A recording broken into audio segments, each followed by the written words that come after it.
Okay, let's get started. This is the review day for the final. The final will be on Wednesday from 12 to 2. And I'll just start by taking suggestions from you. What do you want to do? You want to have an easy final? Any other suggestions? What's it called again? Assignment 4, exercise 2. Let's look at that. Oh, this is identical. Yeah, this is a good one.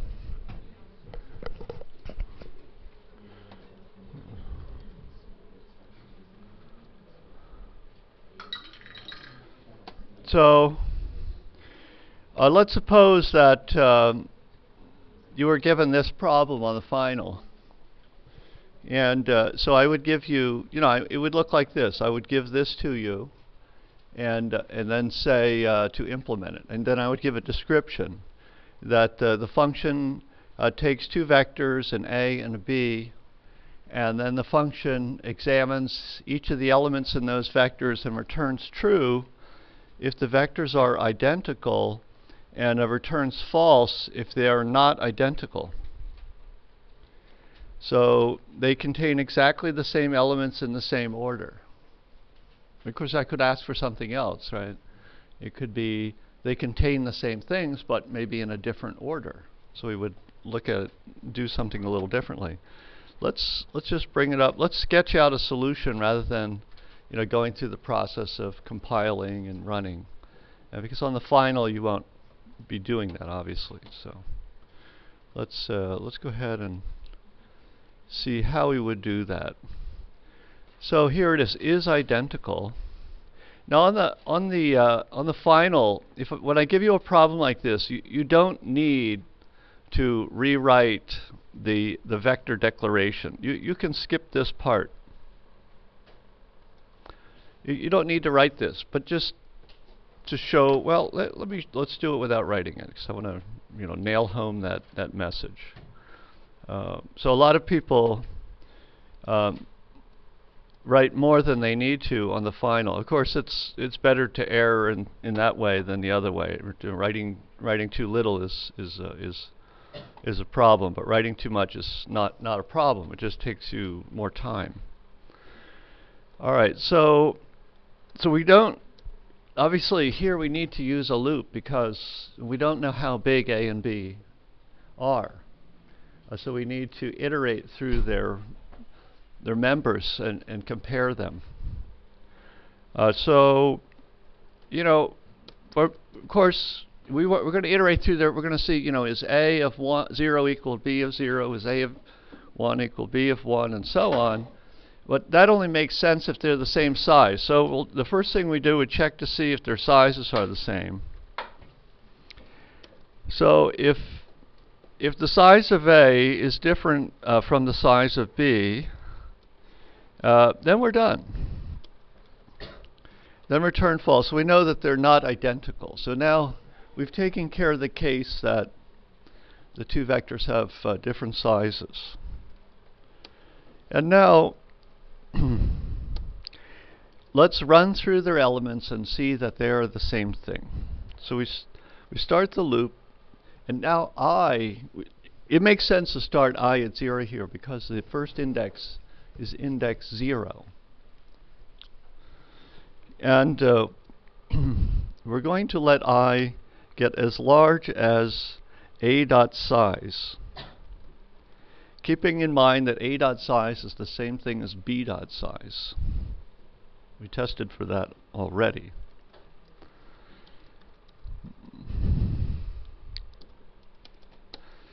And you should understand that if A has got 3 elements, here's an example. A dot size is 3. If A dot size is 3, then maybe A would look something like this.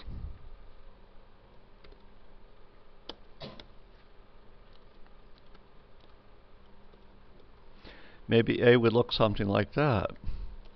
And the indices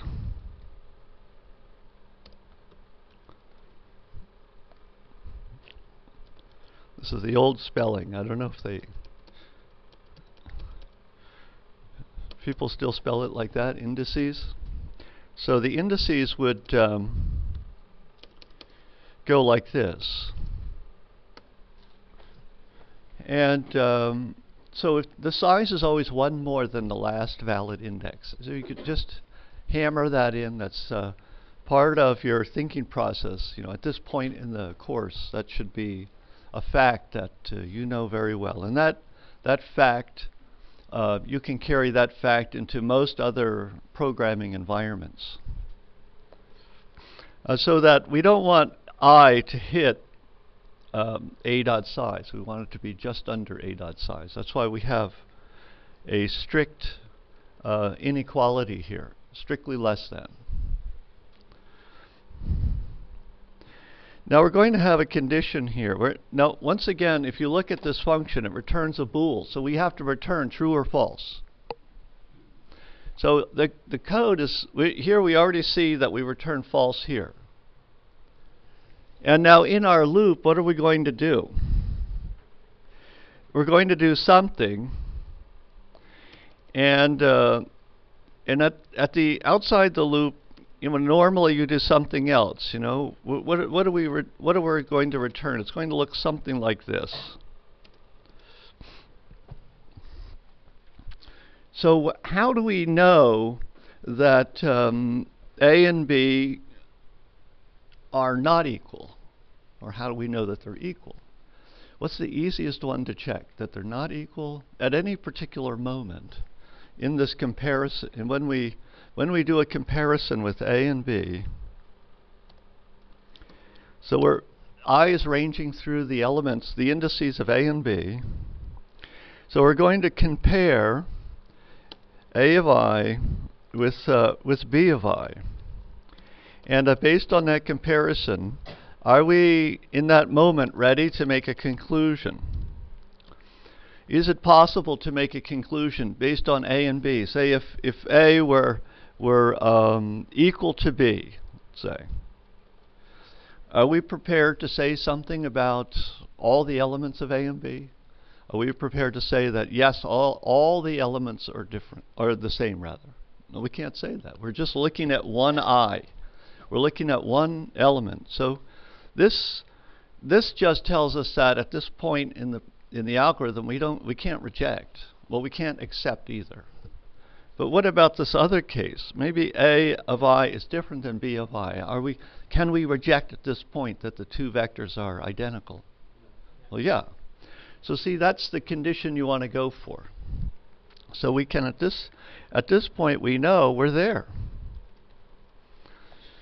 And if we get to the end of the loop, and we're down at the bottom here, we've passed through every element in A and B and compared them, and we did not reject. That means each pair is equal to each other. So that's it. We've checked everything. We're done.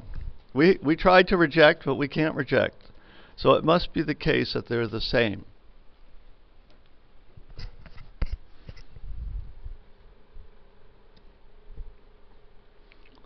Any other questions about this and how you think about this?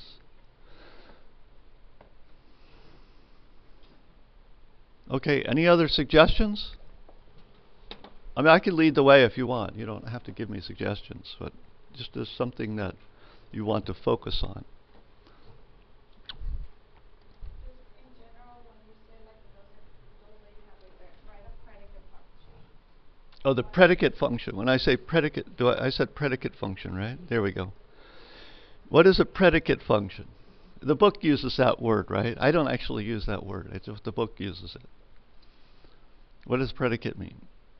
Well, in the book it says that anything that returns either like true or false. That's it. That's it. A function returns true or false. That's it. Does it mean anything more than that? That's all it means. Well, no, but when we were doing the assignments on those, then I believe one of the tutors, he mentioned that like you always show us in here with the examples we do. Yeah. That the main, where we write the main. Yeah. He would say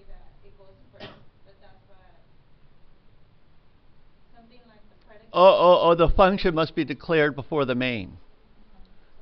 Yeah, I'm not going to ask that on the final, but I mean, you know that you have to do that because in lab you face that situation. If you define is identical, here's the question. It's a great question. It's not on the final, but you do need to know that in your main,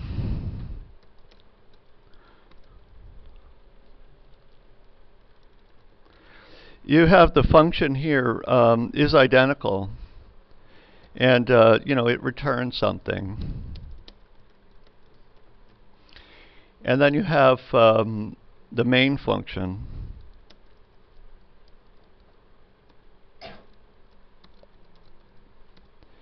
And maybe the main function calls the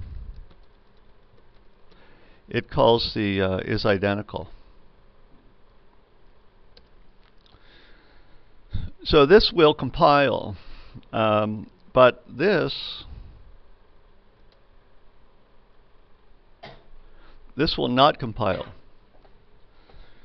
because we're using the identifier is identical before we told the compiler what it means. Okay, so we learned that in lab, hopefully. Any other? Of course, you can do this.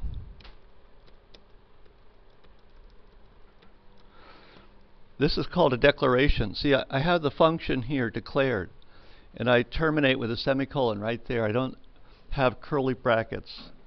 Curly braces rather, and with the implementation. So I'm telling the compiler, hey, is identical, it's a function, it returns a bool, I'll tell you what it does later on. Go ahead and use it. So that works.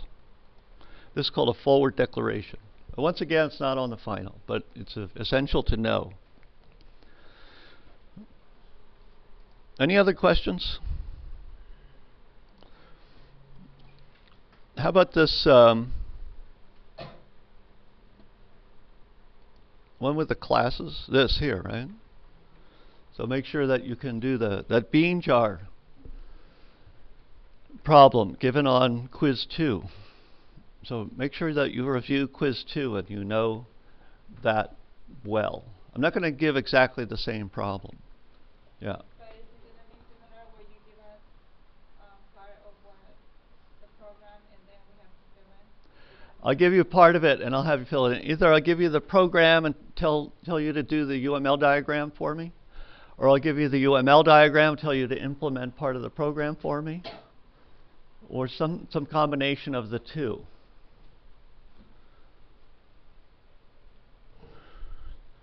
So in the UML diagram, you have the function declared, or the function name in the first box. In the second box, you have the member variables like int x, or string name, those kind of things. And then in the third box here, you have the member functions. These are functions; they're not variables. You don't see an int x. You'll see like a get random number, which is a :int, like that. So there's 3 sections of the UML class diagram.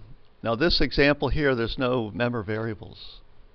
But on the quiz in that bean jar class, we had 1 member variable. The number, 2 member variables, sorry, in the bean jar. So we had a class that represented a bean jar.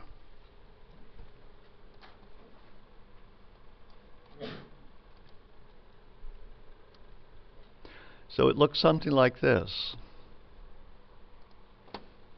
Let's do that.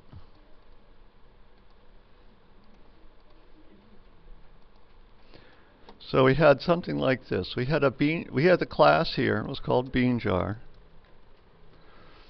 And inside the class, we had basically the purpose of the class is to allow us to create instances of the class that represent different sized bean jars with different number of beans in them. And so to represent those different bean jars, we need 2 pieces of information. We need the capacity. the capacity of the jar, which is an int, and then we need to know how many beans are in there.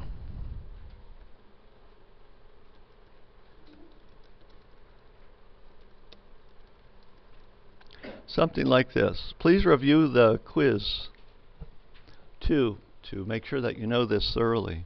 I called it something different. Yeah, this is the, I think I called it max beans, something like that. But it's the, and I'll use a lowercase on the variable names. Now,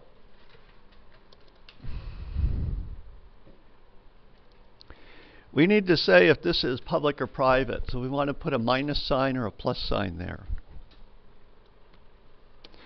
That's private. That's public.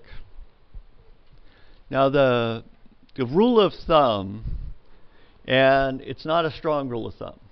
Is this the rule of? It's the habit that people try to follow normally, although there's arguments against it and situations where it's not a good idea.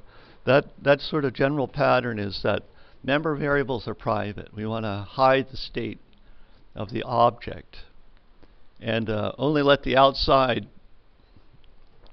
code access our state by calling functions. Question? So even if we, like the variable inside the member function, if the member function is passed like a public, Yeah. and then you go to define the member variable, you usually put the member variable as private even though the function is public? Yeah, well that's the normal state. The function is public, the variable is private. That is the normal condition. So I want to know how many beans are in the jar.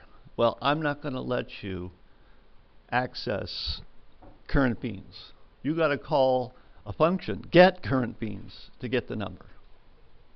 Because I don't want you to set current beans. I don't want outside code to go in there and change my current beans, because they're going to do it wrong. They're going to exceed my capacity. So to avoid that bug, I'm going to force you, the outside code, to call set beans or add beans. And the number you pass in, I'm going to check and make sure I don't exceed my capacity. And if the number you pass into me makes me exceed my capacity, I'm going to reject your request to add beans by returning false and not doing anything. And that's in fact what you're supposed to do in this bean jar class. So that's the style of programming. It's called object-oriented programming. It's the dominant form that programs take these days. Let's take a little bit. Let's go into that a little bit more here. So we got a bean jar. The bean jar constructor. What is this? Is so when you create instances of a class. Let me go like this. It'll look something like this. I'm just going to rough this out. A bean jar. So I'm going to call it, I'll call this jar 1. And then I'll have another jar. So another jar, we'll call it jar 2. Then we'll put things in the jars. So we'll do jar 1 dot add beans, and let's put 3 beans in there, and so on. So we create instances of the class, any number of instances. And then once we have those instances, we can use them. We use them to represent information about the world that we're modeling. So our concern is to sort of keep track of or automate information about bean jars that we have in, say, our coffee shop, something like that. And because it's a silly example, right? Because we wouldn't never count the number of beans in a bean jar. But think about that. See, if we have the bean jar, remember we have the jar itself is not expandable. It's fixed. It has a fixed capacity. So what we want to do here is pass in the capacity in the constructor.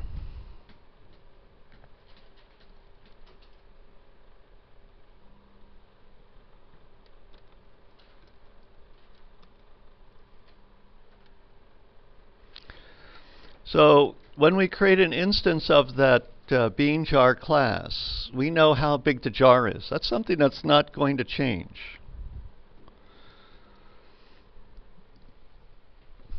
Now, if we did it like this, we have to, if we defined our constructor like this, so that it takes an initial set of beans, and then when we create an instance of the class, we have to figure out, well, what are we going to set current beans to? Well, 0, right? Doesn't that make sense? You set it to 0, or we could set it to the capacity. That's another way. We could say, well, all right, when we create an instance of a jar, let's just pack it with beans. You could decide. Another way to do it is to actually put it in the constructor and say, yeah, you tell me, when you create that bean jar, tell me how many beans are in there. I've got a bean jar that holds 100 beans in it, and it's starting with 100 beans. I got another bean jar that holds 50 beans, but it's only half full. I'm only going to set it at 25 beans. So that means the constructor is going to look something like this.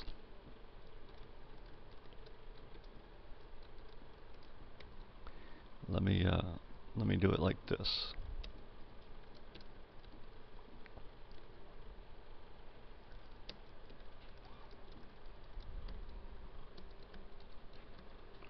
I'm going to run out of space here. Let's do it like that.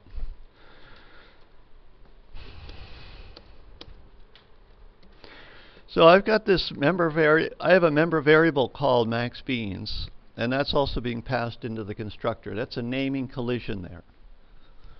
And so the variable that's being passed in, the parameter max beans, has more narrow scope. It overwrites or it shadows the max beans that's has that class scope. So if we want to set max beans, the member variable max beans, we need to prefix it by that this.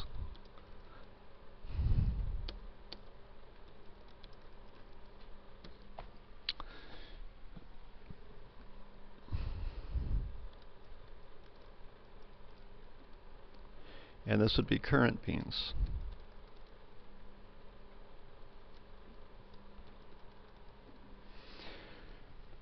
And this is what I showed this, you know, in I think we did this on the final, and I can't remember. I mean the quiz too. But I think for the final, what I might do is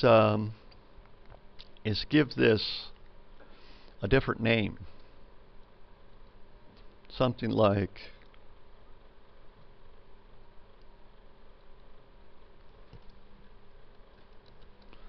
I don't know, just something else. I give it a different name so that maybe people don't get so confused with this. All right. Sometimes you see programmers or instructors do this, but what you see right there, this is the common sort of format actually, and this would be the lesser common expression.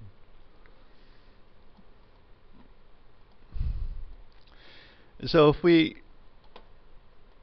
define these parameters, if we use different names for those parameters, then there's no naming conflict with the member variables.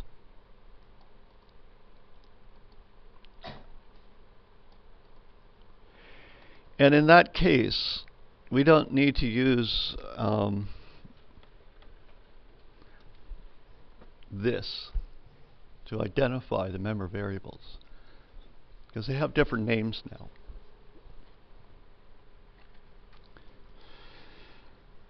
Alright, so here it is. We create an instance of two instances of the bean jar class, setting their capacity and initial state differently.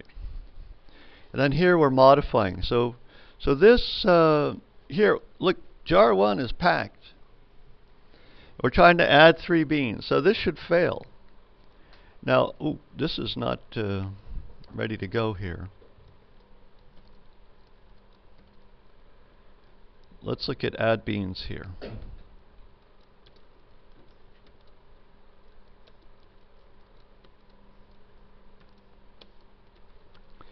And this is how we did this one.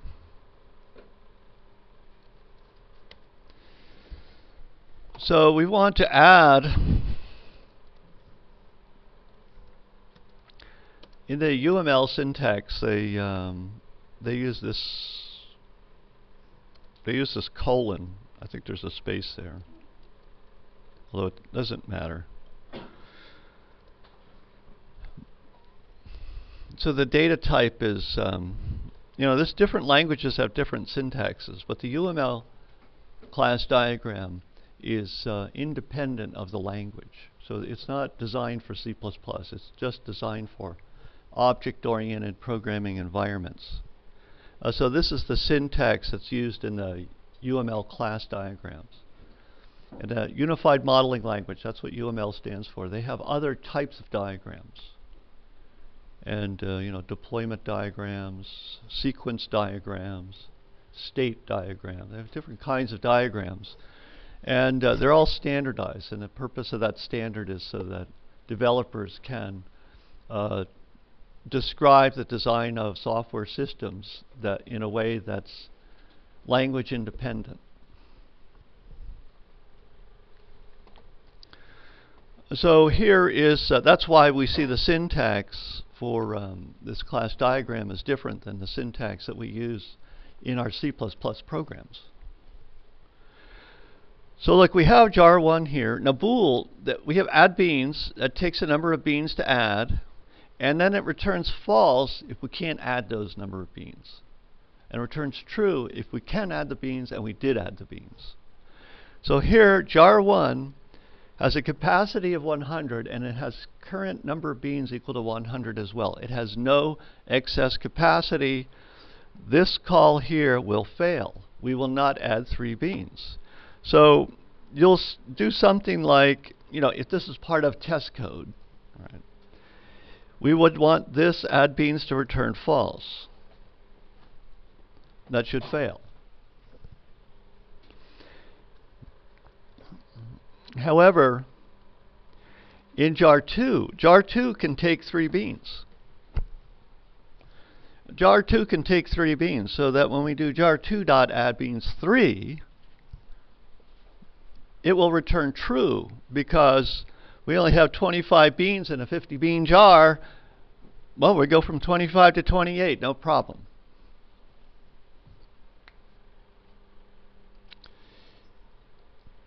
And the rest, then we have remove beans, and then we have get beans, to get the current number of beans that are in there, whatever the need is. So this is something that you will need to do on the final. So once again, like a quiz 2, and think about this. Yeah. We don't say what? Equal, like equal false, equal true? Yeah, no, because this evaluates to true or false. So we can use it wherever a true or false is expected. Now let me show you what some people do, and they do this because they understand it better.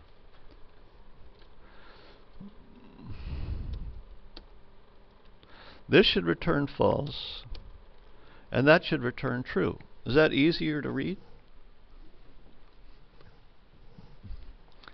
But you'll see in code, programmers tend to do it like this.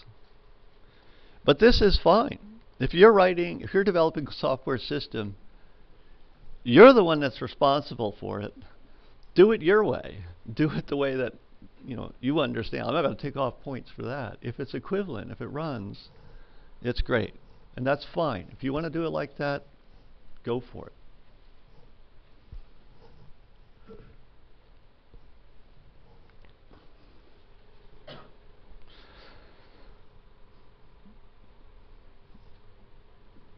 All right, let's take a look at some other ones.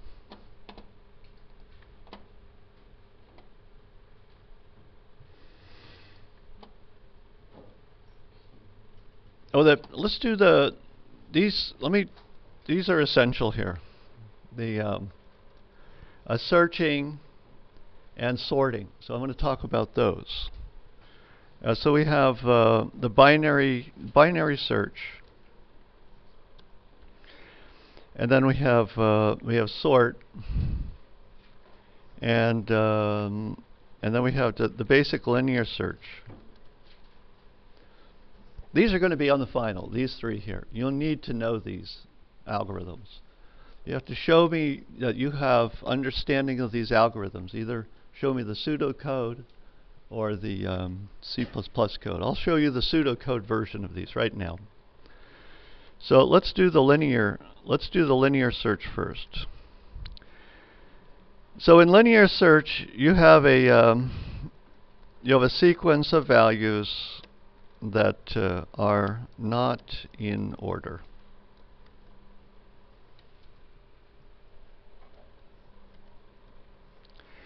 And let's let V is a sequence of values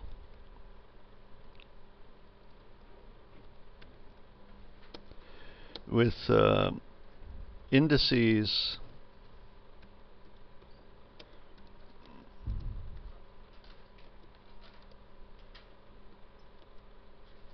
like that. The sequence, we'll do it like this, a sequence of n values with indices 0 through n minus 1.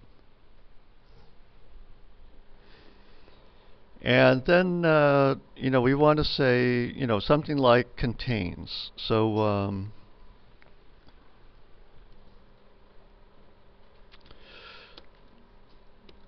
we'll do for I is 0. It's easier to write it in C++ code. I don't use pseudocode enough, so I don't want to confuse you by starting to write something in a different form that you're not used to. So for I equals 0 to I less than n plus I,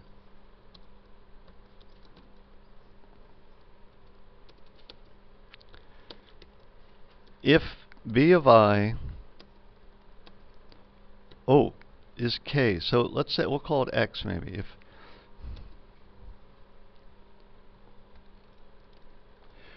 So V is the sequence of values or a vector, and x is the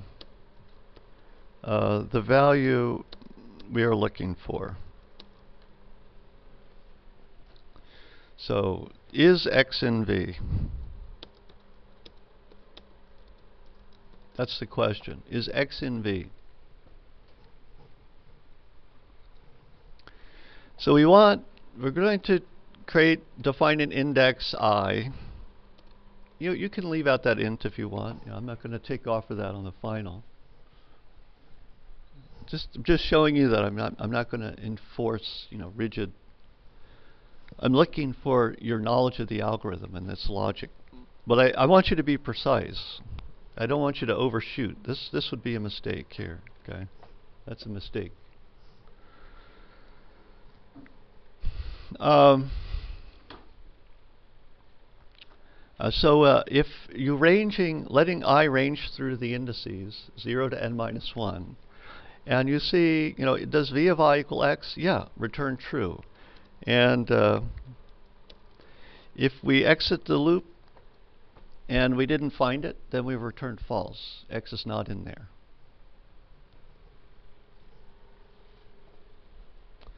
So that would be that contains function. So you might look at something like this. If we wanted to get away from pseudocode, maybe it would start to look more like this.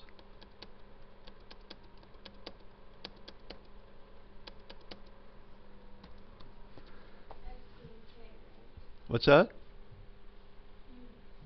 Oh, x, yes, sorry. I used k on the quiz. But I like x better because k sounds like, although it was a vector of integers on the quiz.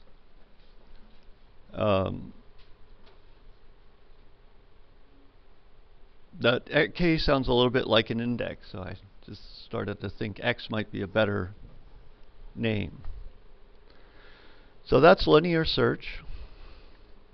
Can you explain again why writing I less than or equal to n would be an error? Here, this means that I becomes n. So you would have v of n. But the last index is n minus 1. So v of n is undefined. So that would be maybe a crash in the program.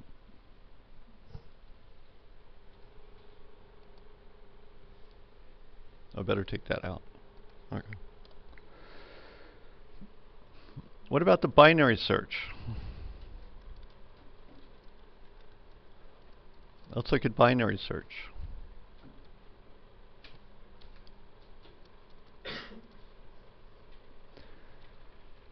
So now V is a sequence of values in some order, say ascending order.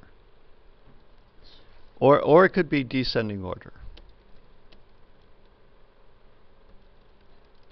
It's just in order.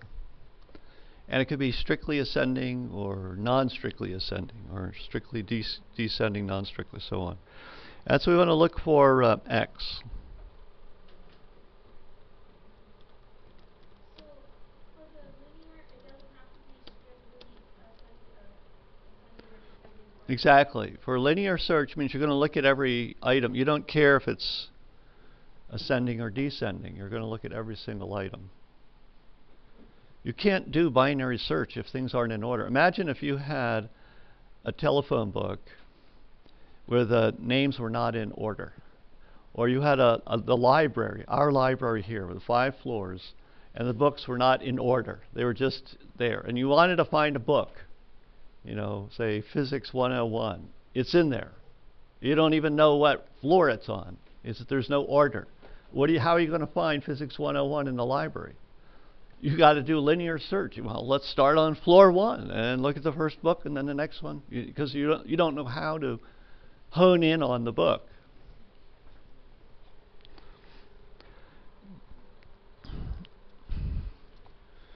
So here it is. And there's here I'm just returning a bool, like is X in V or not, true or false. But another variation would be, give me the index where it's at. Is X in V? And tell me where it is. Give me its index. Or return -1 if it's not in there. That would be a variation. So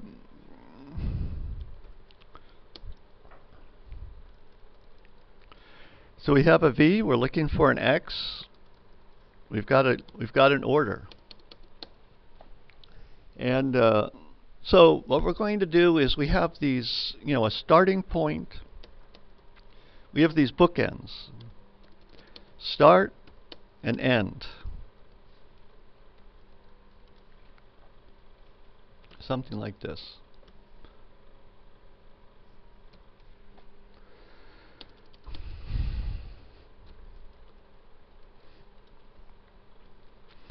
And so we have a sequence of values. Let's just take an example. So we would have something that looks like this.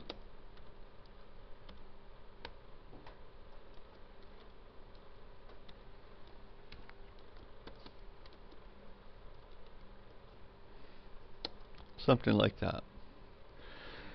And then we would start with, S equaling 0, which is this index, and then E equaling, let's see, that's 1, it's 0, 1, 2, 3, 4, 5, and then the size here is 6. So E equals 6 is 1 past the end.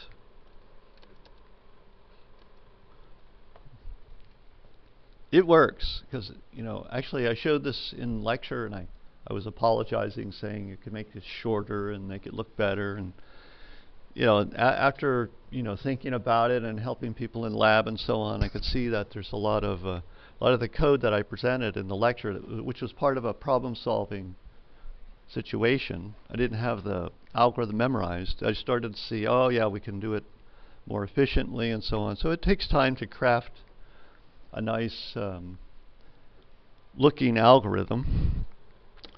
So while S is less than E, so you've got the start index here, you've got an end index there, and then you calculate an M, which puts you in the middle between the start and the end. And you do that while start and an end are different from each other. So the middle is going to be the average of start and end. That puts you in the middle. And some people use a different expression for that because this doesn't make sense to them intuitively. They have to calculate differently. They take start and they add to it end minus start divided by 2. Right, these are the same thing.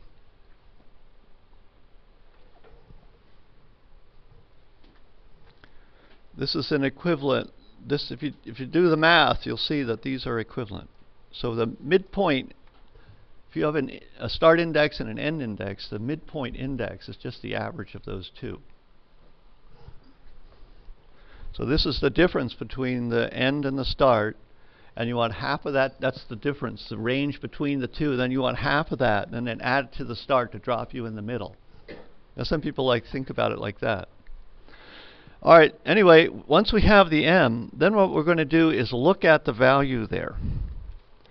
And if V of M is the value we're looking for, we're done. Let me do it this way. This is going to scroll off the screen if I don't do it like this. So we'll return true. We found it.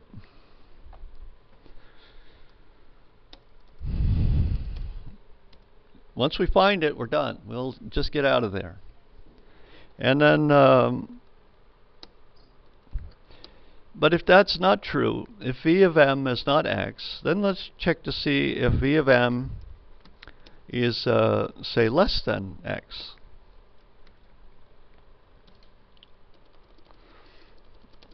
Then we're gonna do something. And then we're going to do else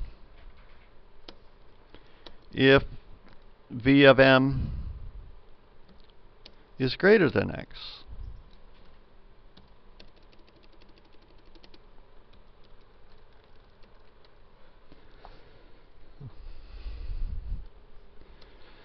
Well, what is the something we do? The something we do is we adjust S or E, because we know that if X were greater than the value at the middle, it means it's in the right-hand part of the range. So we're going to bring up S.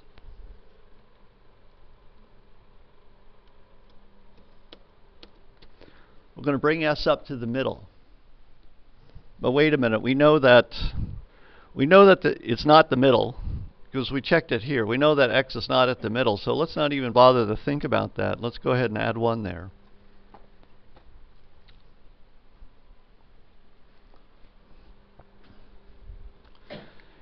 And so if X is greater than the value, did I get that right? Here, oh no, I'm sorry, X is less than the value at the middle. So it means it's in the left-hand side. We've got to bring down the end of the range we're looking in. So we're going to bring E down to M. We're going to set M to E. But wait a minute. We checked. We know that V of M is not X. We checked it already. If that were true, we would have returned. So we know that it's not X. So we might as well just take 1 off of that M. Just set it to the one before. And then you continue the loop while S is less than E. And if you do one of these operations so that S becomes equal to E or greater than E, then you've gone too far and you know that there's nowhere else to look. It's not in there. So this conclusion you make after completing the loop. Make sure that's outside of the loop.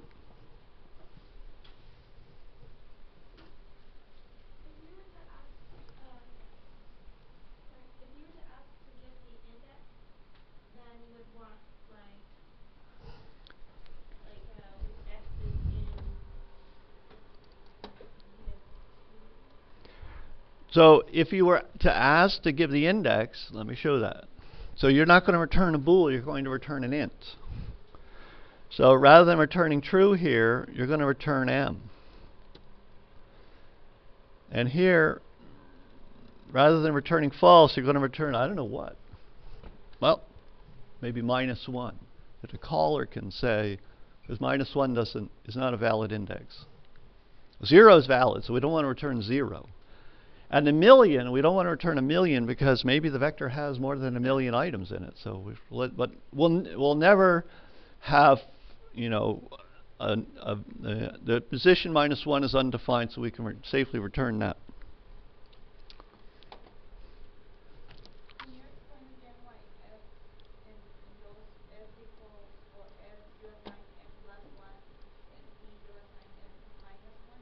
Yeah. Because here, let's suppose we calculate m. M is right in the middle between S and E. You got a shelf of books. You got one book marked on the left, that's S. You got one book marked on the right, that's E. You're going to take the book right in the middle, that's M. And then you're going to check the book that's in the middle. Is that the book? Is V of M, is the position at M equal to X? I mean, is the value at position M equal to X? And if it is, then of course we're done. But if it's not, then, well, you know, is the thing at M less than X or bigger than X? And if the thing at M is less than X, that means that X must be on the right side of M.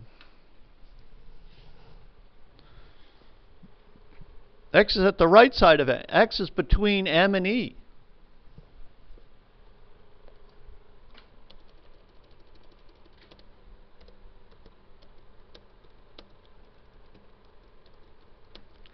I mean, assuming that, you know, it's in there at all. If X is between M and E, we can discard the values that are between S and M. How do we do that? Well, we just reset S. We bring S up to M. But we checked M already. We know that X is not at M. So we're just going to bring S up to the next one. Because we don't know if we set S to a value that we don't know that, that X is at.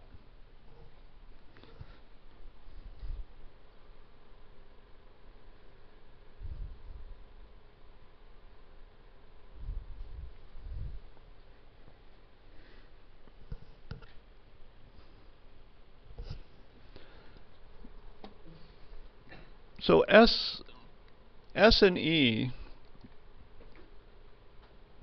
Well, anyway, that's that. Well,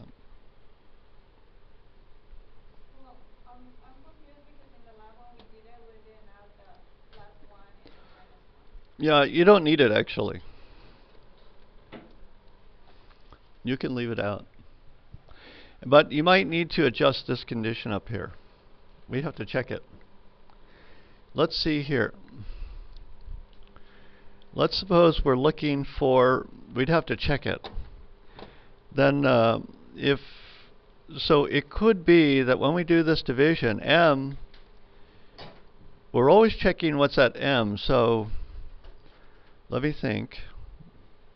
This is probably okay too. I don't want to get into analyzing it. If you do this, it's okay. I think it's okay. I think maybe you have to check this condition here.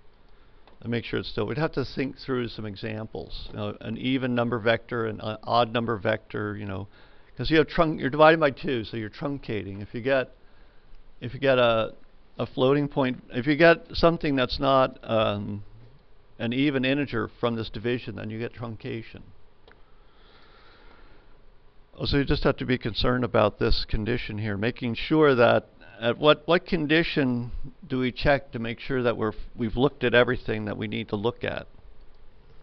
And I think that's okay. I think this still works, but I'd have to look at it. It's at 1 o'clock. This is okay. This is good enough for the final. All right, let's do the. Well, maybe I should think through it. Let's do that. Would this work? Let's take a look at it. How can we reason about this?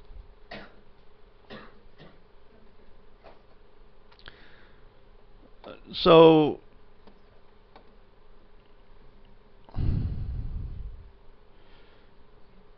it could be maybe something like, you know, let's suppose S gets to be 4 and E gets to be 5. So S is still less than E.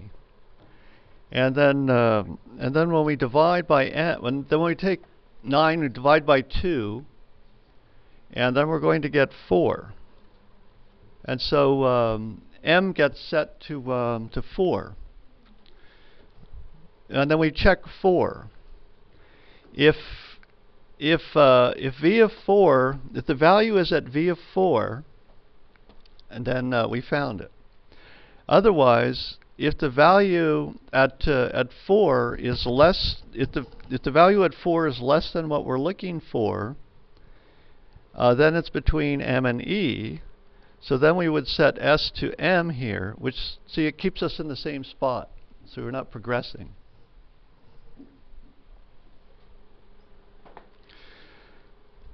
So I think what we need to do to make this work, we have to do some extra checks in there, but the easiest way to do it is just to do this. So at this point, I'm going to say that for the final, you should use these expressions if you're going to use this form of the algorithm here. You know, the way we did it in class, it was a lot bigger and messier. And works, but to keep it compact, I want you to use this expression on the final. Because I just showed you, if you look at the example where S becomes 4 and E becomes 5, and X is bigger than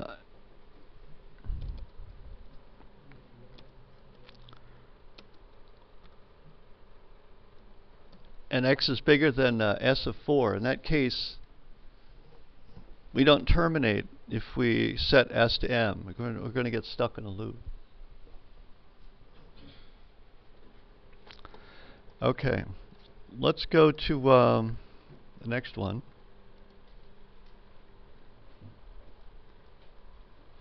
Sort.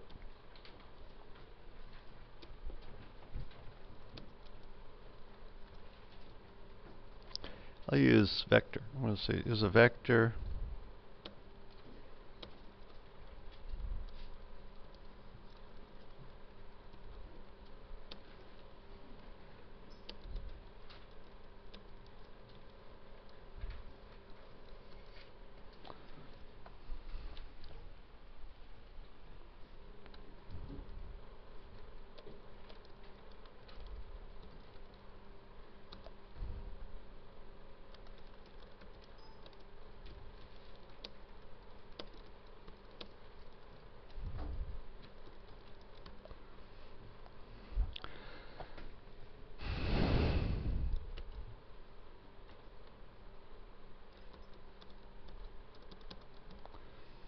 All right, let's sort V.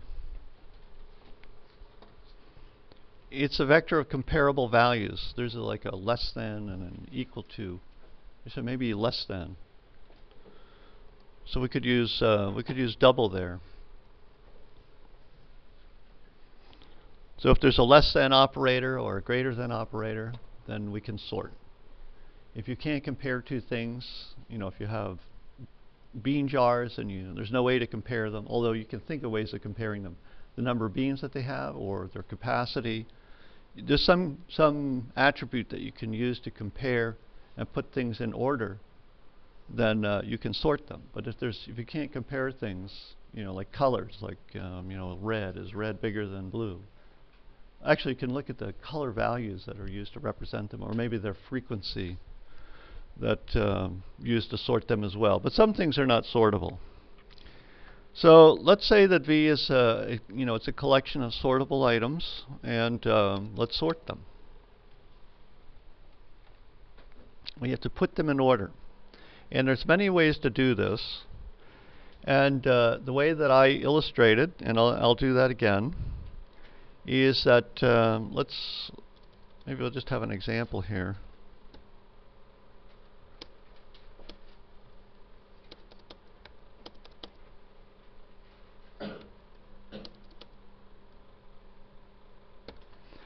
So there's a sequence, and what we want to do is put them in right order. So what I'm going to do is I'm going to start by looking at that spot. I'm going to use I. I'm going to let I range from the end to the front, and I'm going to put into position I the number that the biggest number that precedes it.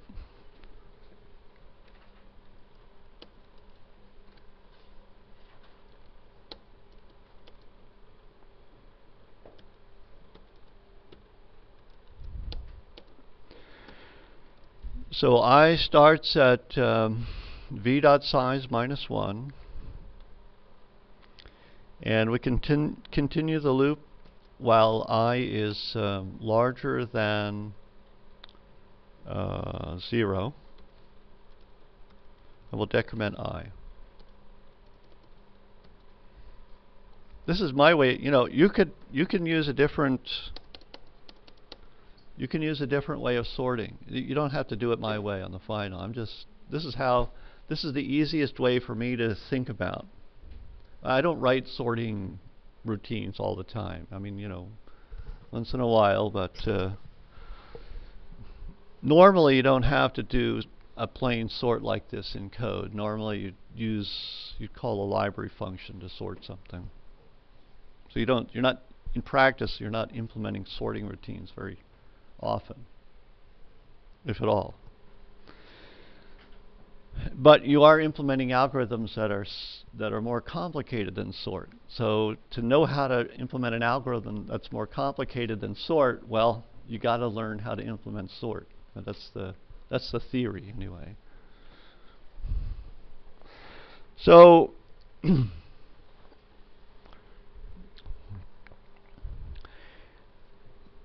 I, at some point in time, I is going to be, so we're going to start with I there. And at some point in time, this is some intermediate point, say I will have been moved to here. Well, then 5 should be, what we'll do here is we're going to start with I here, and then we're going to look backwards and find the largest number here and see if it's bigger than where we're at now, and if we find it, then we'll swap. So that means we would have swapped, let's see, I'll just do it like this. That means we'll look at 2 and minus 3. We don't do any swapping, so that means we're going to end up swapping these two. And then in the next pass, we'll set I to here, and we're going to end up swapping like this.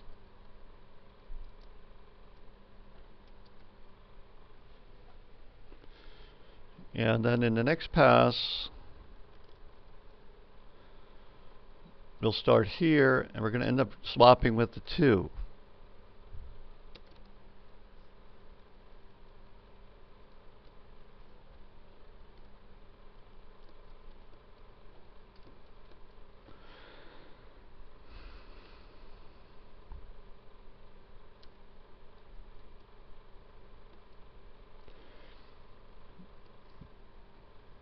And then in the next pass, we do nothing because we're done. So that's what the state of the vector will look like. So I'll start with I here, and what I want to do is I'm going to scan forward to find a value. I'll swap with the value that I find that's bigger than me. And when I'm done that, I'm going to move to the next position in the vector and do the same thing all over again. So that means I needs to range from 1 minus the size, that's the last valid index. So I needs to start at the last valid index, and it has to go till it hits 1. Because at 1, we want to ask the question, do we want to swap with the one before us? Then after we make that decision, we don't need to go to position 0 because there's nothing before position 0.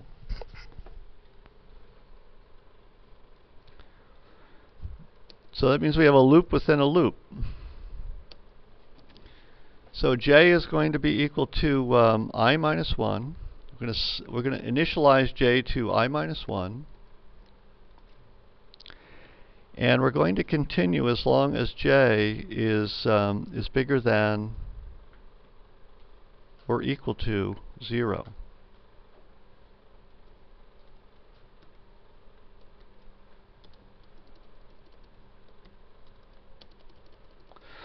Once again, I encourage you to intellectually work through the sorting problem and come up with your own personal sorting algorithm that you're convinced works.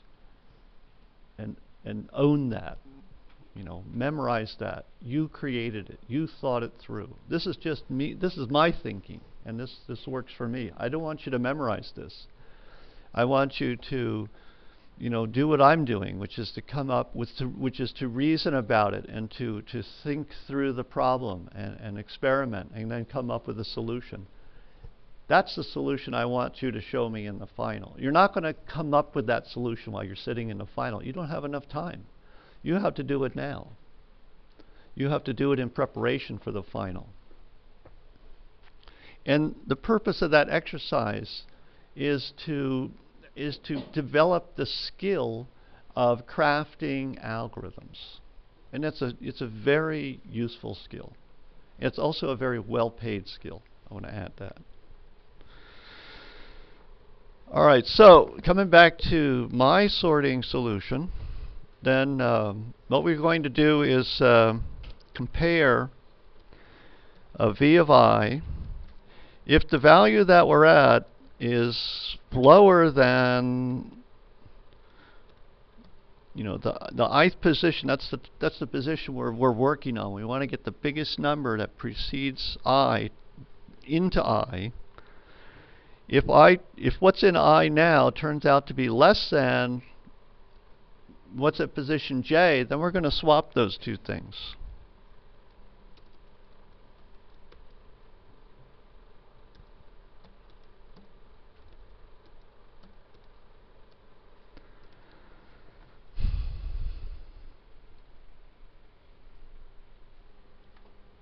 That's it. We're done.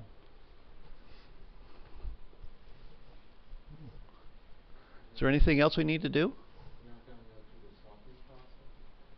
Well, yeah, we can do a swap. Let's define swap. Yeah, I'm happy if you just do this, okay? How would you do a swap? If you do this, I'd say that's full credit. That's great. But if you want to do a swap, then let's do that. This is how you swap. When you swap, remember my analogy with the wine, the glass of wine and the glass of milk? We accidentally poured the milk in the wine glass and the wine in the milk glass. We got to switch the two. So we need a temporary variable. Let's put v of I in temp. That means v of I is safely set aside, so we can modify v of I. Let's set it to what it needs to be, which is v of j. And now we took care of v of I. Let's take care of v of j. Well, that's the value that v of I used to be, which is now in temp. And there's the swap. So you need a temporary variable.